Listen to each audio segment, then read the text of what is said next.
What if I told you that one of the greatest single-game performances in NFL history came from a player who was never heard from again? In just his fourth NFL game, Jonas Gray ran for over 200 yards and 4 touchdowns on Sunday Night Football. He was on the cover of Sports Illustrated, celebrated across the league, and then, just days later, he was benched. From that point on, everything went downhill. He would start only one more game in his entire NFL career. So how does a player go from unstoppable to forgotten almost overnight? To find out, we need to go back to the injury that almost ended everything. At Notre Dame, Gray spent his first 3 years grinding as a backup. But heading into his senior season, it was finally his turn. The starting job was his, and scouts were watching. Throughout the first 11 games of the season, Gray was on fire. He racked up over 700 rushing yards and 12 touchdowns, while averaging nearly 7 yards per carry. But then, disaster struck. Versus Boston College, Gray tore his ACL, MCL, and LCL. 3 of the 4 major tendons in his knee were destroyed, and his dreams of playing in the NFL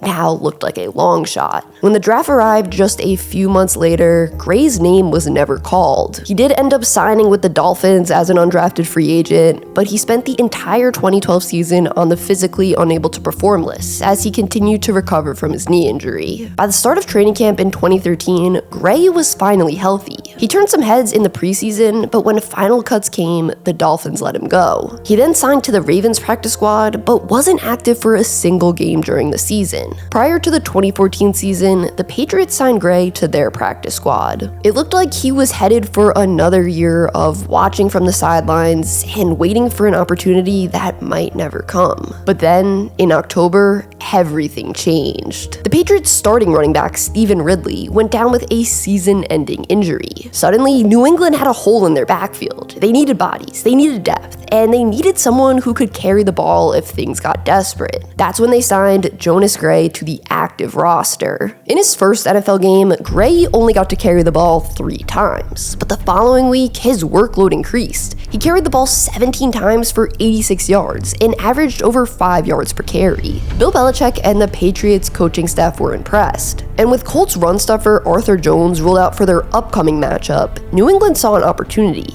and built a game plan around feeding Jonas Gray the ball early and often. And in prime time on Sunday Night Football, that's exactly what they did. The Patriots handed the ball to Jonas Gray on more than half of their offensive snaps. 37 carries, the most by any player in a single game that season. And Gray made every single one count. He racked up a total of 201 rushing yards and scored 4 touchdowns. It was a historic performance. He became the first NFL running back since 1921 to score 4 touchdowns in a game after entering the game with 0 career scores. Gray also became just the 8th player in NFL history to rush for over 200 yards and score 4 touchdowns in a single game. After the game, Jonas Gray became the talk of the NFL. He was even on the cover of Sports Illustrated. It looked like he had arrived, the Patriots' next featured back, ready to take over the league. This was supposed to be his breakout moment, the start of something special. Instead, it turned out to be the beginning of the end. Also, I want to tell you guys about the sponsor of today's video, Tempo. They have totally changed my meal prep game. Between recording and editing videos for YouTube, playing soccer, and hitting the gym, I barely have time to cook. I need meals that are quick but still support my healthy lifestyle, and Tempo delivers exactly that. Here's what makes them amazing. Their chef-crafted meals are made with real ingredients, like actual ingredients you'd find in your own kitchen or grocery store. No weird stuff. And get this, they cook in just 2 minutes. What I love most is their rotating menu with over 20 mindful choices. So whether you're looking for protein-packed options, calorie-conscious meals, carb-conscious, or fiber-rich, they've got you covered. Their menus are dietitian approved, so you know you're getting nutrient-rich meals that help you maintain a balanced lifestyle. And of course, I had to hook you guys up, so if you click the link in the description or scan this QR code and enter code SGS60, you'll get 60% off your first Tempo box. 5 days after his record-breaking performance, Gray was sent home after being late to practice. So, what happened? The night before, Gray was up late studying film. Before going to bed, he set his alarm, plugged in his phone, and called it a night.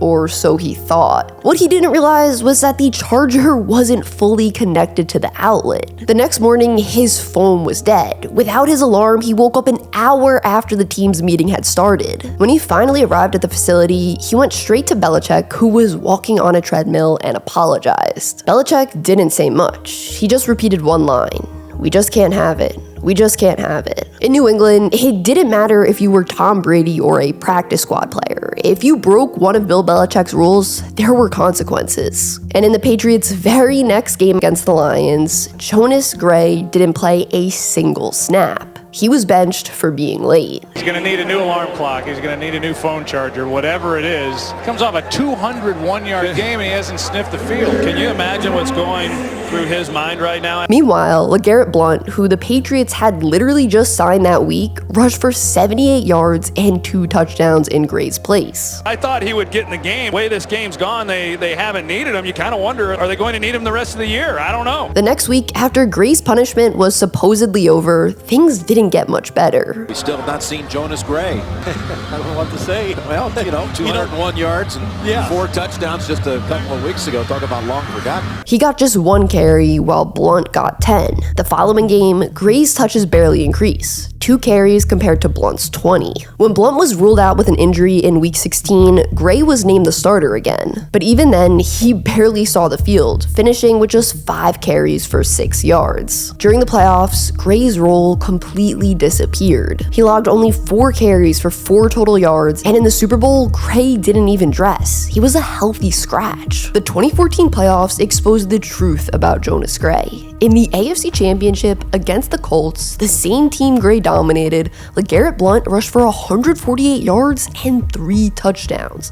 Same opponent, same offensive line, same game plan, different running back. Gray's legendary performance, it was never really about just him. It was about Belichick's scheme and New England's offensive line. During the 2015 preseason, Jonas Gray was still on the Patriots roster, but when final cuts came just before the start of the regular season, New England let him go. Shortly after, he signed with the Miami Dolphins. He got some playing time, appearing in 6 games, but struggled to make an impact. What happened to him up here in New England? Late for practice? That was it. It never was the same. Playing time and the next guy up and you lose your job. And Miami eventually released him midway through the season. Gray then signed with the Jaguars, where he played in the final 2 games of the season. The following year, during training camp, Gray tore his quad, a devastating injury that effectively ended his NFL career. After that, he never got another opportunity in the league. Speaking of one-game wonders, the story of the NFL's greatest one-season wonder might be even crazier. This guy went from a 7th-round pick and barely playing to the cover of Madden